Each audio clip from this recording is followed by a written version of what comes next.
মে মাসেই আমেরিকার রাষ্ট্রপতি ডোনাল্ড ট্রাম্প এবং চীনের রাষ্ট্রপতি ভ্লাদিমির পুতিন তারা দুজনেই বেজিং সফর করলেন। লক্ষ্য ছিল একটাই, চীনের রাষ্ট্রপতি শি জিনপিং এর কাছ থেকে বন্ধুত্ব এবং বাণিজ্যিক সুবিধা আদায় করা। এই দুই বৈঠক পরে সময় এসেছে পর্যালোচনা করা, ডোনাল্ড ট্রাম্প না ভ্লাদিমির পুতিন, এই দুই রাষ্ট্রপতির মধ্যে বাজিমাত কে করলেন। যদিও ডোনাল্ড ট্রাম্প ঢাক ঢোল পিটিয়ে বিশ্বকে বারবার জানানোর চেষ্টা করেছিলেন তিনি বিজয়ী হয়েছেন, শি জিনপিং এর তিনি সবচাইতে নিকটতম বন্ধু এবং তাকে সবচাইতে বেশি রাজকীয় আপ্যায়ন করেছে শি জিনপিং।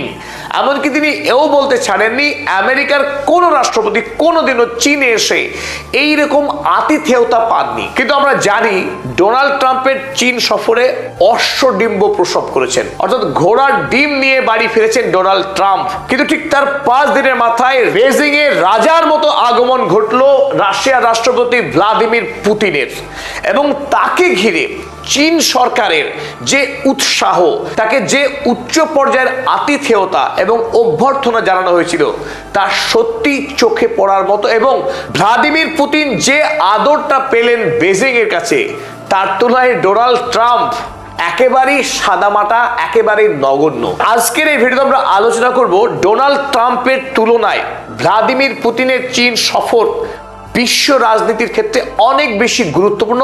কেন গুরুত্বপূর্ণ সেই পয়েন্টগুলো আমরা আজকে ধরে ধরে আলোচনা করব। 1 নম্বর, এই বৈঠকে শি জিনপিং এবং ভ্লাদিমির পুতিন যৌথ বিবৃতি দিলেন মাল্টিপোলার ওয়ার্ল্ডের। এতদিন পর্যন্ত পৃথিবী ছিল আমেরিকা নির্ভর, এক মেরু বিশ্ব যার কেন্দ্রে ছিল আমেরিকা। পৃথিবী কিন্তু সেই জায়গায় আর রইল না, তার আনুষ্ঠানিক ঘোষণা করে দিলেন শি জিনপিং এবং ভ্লাদিমির পুতিন। এখন থেকে পৃথিবী বহু মেরু বিশিষ্ট। একদিকে যদি আমেরিকা ভর কেন্দ্রে থাকে, অবধারিতভাবে অপর কেন্দ্রে রয়েছে চীন, রাশিয়া, ইরান, IRC ব্লক। অপরদিকে ব্রিক্স শক্তিশালী হয়ে উঠছে, অর্থাৎ বর্তমান পৃথিবীতে একাধিক মেরু তৈরি হয়েছে। আর তার আনুষ্ঠানিক ঘোষণা করলেন এই দুই হেভিওয়েট রাষ্ট্রনায়ক। দ্বিতীয় গুরুত্বপূর্ণ বিষয় ডি-ডলারাইজেশন। এতদিন ধরে আপনারা শুনে আসছিলেন যে আমেরিকার ডলারের পতন ঘটছে, আমেরিকার ডলারের আধিপত্য কমে আসছে। তার আনুষ্ঠানিক ঘোষণা করলেন শি জিনপিং এবং ভ্লাদিমির পুতিন। এটা অত্যন্ত তাৎপর্যপূর্ণ।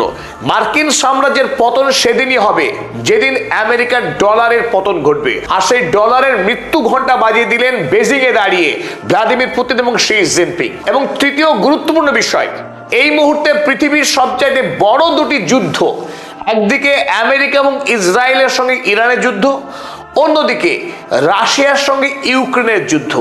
এই যুদ্ধের বিষয়ে চীনের অবস্থান কি? কারণ ডোনাল্ড ট্রাম্প বেজিং এ এসেছিলেন শি জিনপিং এর কাছ থেকে আশ্বস্ত হতে যে আগামী দিনে চীন ইরানকে কোনোভাবেই যুদ্ধে সহযোগিতা করবে না। ঠিক ডোনাল্ড ট্রাম্প যখন বিদায় নিলেন, ভ্লাদিমির পুতিনের পাশে দাঁড়িয়ে শি জিনপিং ঘোষণা করলেন আমেরিকা ইরানের উপরে অন্যায় যুদ্ধ করছে। অর্থাৎ চীন সরাসরি সরকারিভাবে ইরানের পাশে দাঁড়ালেন এবং আমেরিকার বিরুদ্ধে ক্ষোভ উগরে দিলেন। চলুন এবার আমরা ডিটেলে দেখে নিই এই দুই হেভিওয়েট রাষ্ট্রনায়ক চীন সফরে তারা কে কতটুকু পেলেন, কে এগিয়ে থাকলেন, কে পিছিয়ে গেলেন। মে মাসের 13 তারিখে আমেরিকার রাষ্ট্রপতি ডোনাল্ড ট্রাম্প আমেরিকার 16টি বৃহৎ কোম্পানির সিইওদের নিয়ে বেজিং এ ল্যান্ড করলেন। আর বিমানবন্দরে ডোনাল্ড ট্রাম্পকে স্বাগত জানালেন চীনের উপরাষ্ট্রপতি হ্যান জেইং। শুনে মনে হতে পারে যে চীন ডোনাল্ড ট্রাম্পকে ব্যাপক গুরুত্ব দিয়েছে, কারণ এয়ারপোর্টে যদিও শি জিনপিং যাননি, কিন্তু ভাইস প্রেসিডেন্টকে পাঠিয়েছিলেন ডোনাল্ড ট্রাম্পকে বরণ করবার জন্য। কিন্তু মজার বিষয় অন্য জায়গায়। এই হ্যান জেইং তিনি চীনের রাষ্ট্রনায়কদের পোর্টফোলিও নিরিখে, অর্থাৎ যদি শি জিনপিং 1 নম্বর গুরুত্বপূর্ণ নেতা হন, এই উপরাষ্ট্রপতি হ্যান জেইং তার অবস্থা 25তম। তিনি চীনের 25 নম্বর নেতা যিনি ডোনাল্ড ট্রাম্পকে বিমানবন্দরে অভ্যর্থনা জানান। অপরদিকে যখন ভ্লাদিমির পুতিন বেজিং এ ল্যান্ড করলেন, শি জিনপিং না গেলেও খোদ গেলেন ওয়াং ই, চীনের বিদেশমন্ত্রী ওয়াং ই এবং চাইনিজ কমিউনিস্ট পার্টির অন্যতম প্রধান মুখ এই ওয়াং ই। এবং গুরুত্বের বিচারে শি জিনপিং এর পরের মুখ হলেন ওয়াং ই। এখানেই বোঝা যাচ্ছে যে চীনের কাছে কার গুরুত্ব বেশি, ডোনাল্ড ট্রাম্পের না ভ্লাদিমির পুতিনের? অপরদিকে ডোনাল্ড ট্রাম্পের সঙ্গে শি জিনপিং এর সাক্ষাৎ হলো যে মে মাসে, এই সাক্ষাৎ গত 10 বছরের মধ্যে 3 নম্বর সাক্ষাৎ, অর্থাৎ দুজনের দেখা হলো 10 বছরে মাত্র 3 বার। অপরদিকে ভ্লাদিমির পুতিনের সঙ্গে শি জিনপিং এর সাক্ষাৎ গত 5 বছরে এটি ছিল 11তম। স্বাভাবিকভাবে একটা সূত্র কিন্তু স্পষ্ট যে ভ্লাদিমির পুতিন এবং চীনের রাষ্ট্রপতি শি জিনপিং তাদের ব্যক্তিগত সম্পর্কের উষ্ণতা এবং দুই প্রতিবেশী রাষ্ট্রের মধ্যে পারস্পরিক বিশ্বাস, বন্ধুত্ব, পশ্চিমী রাষ্ট্রগুলোর বিরুদ্ধে চীন এবং রাশিয়ার যে ব্লক, যে মঞ্চ, সেই মঞ্চ কিন্তু অনেক বেশি শক্তিশালী। রাশিয়া এবং চীনের বৈঠক নিয়ে বিস্তারিত কথা বলার আগে চলুন আমরা সংক্ষেপে একবার দেখে নিই ডোনাল্ড ট্রাম্পের সঙ্গে শি জিনপিং বৈঠকে কি কি বিষয় ছিল। ডোনাল্ড ট্রাম্প চেয়েছিলেন ইরান যুদ্ধে শি জিনপিং অর্থাৎ চায়না যেন কোনো হেল্প না করেন, সেই বিষয়ে চীন ডোনাল্ড ট্রাম্পকে আশ্বস্ত করেনি।